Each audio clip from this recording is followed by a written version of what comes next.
हमारे देश में लाखों गांव हैं और हर गांव में लोग अपने तौर तरीकों से रहते हैं। इसलिए दुनिया भर में हमारे देश के गांव प्रसिद्ध है। हर गांव का अपना अपना एक नाम होता है।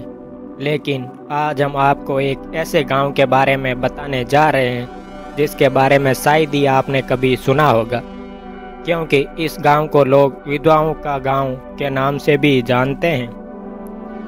ये देश के इकलौते गांव के रूप में है जिसका नाम इतना अजीब है। तो ये गांव राजस्थान के बूंदी जिले में स्थित है। राजस्थान के बूंदी जिले में स्थित एक गांव को विधवाओं के गांव के नाम से जाना जाता है। हालांकि इस गांव का नाम बुधपुरा है।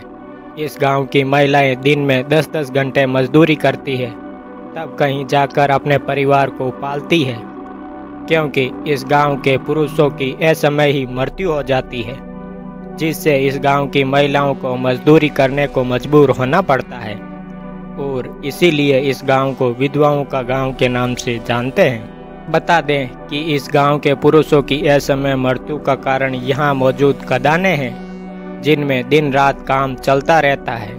इन्हीं खदानों में से यहाँ के लोग काम करते हैं। इन खदानों में काम करने की वजह से ही यहाँ के लोगों को सिलिकोसिस नाम की एक बीमारी हो जाती है, जो बेहद ही खतरनाक होती है। इस बीमारी के होने के कुछ महीनों के अंदर ही इंसान की मौत हो जाती है, जिसके चलते इस गांव की तमाम महिलाएं विधवा हो जाती है। इसीलिए इस गांव को विधवाओं के गांव के नाम से पुकारते हैं। इस गांव के ज़्यादातर लोग मजदूर हैं और यहाँ की खदानों में काम करते हैं। जब उन्हें सिलिकोसिस नाम की बीमारी हो जाती है तो उन्हें समय से इलाज नहीं मिल पाता, जिसके चलते उनकी मौत हो जाती है। बता दें कि यहाँ की खदानों में सिलिका पत्थर निकलते हैं। इन पत्थरों को तराशने से उनके सिलिका डस्ट निकलती है।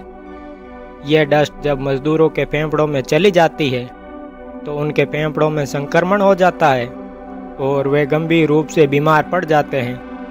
इलाज के अभाव में उनकी मौत हो जाती है। पति की मौत के बाद महिलाओं को ही इन खदानों में मजबूरी में काम करना पड़ता है।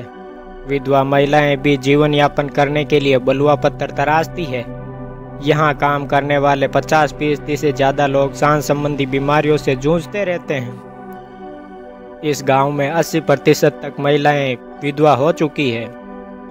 जहाँ भी देखें विधवा औरतें ही मिलती है, क्योंकि पतियों की मृत्यु के बाद उन्हें कमाने के लिए कुछ ना कुछ करना ही पड़ता है। इसीलिए वे खदानों में काम करती है और अपना जीवन यापन करती है।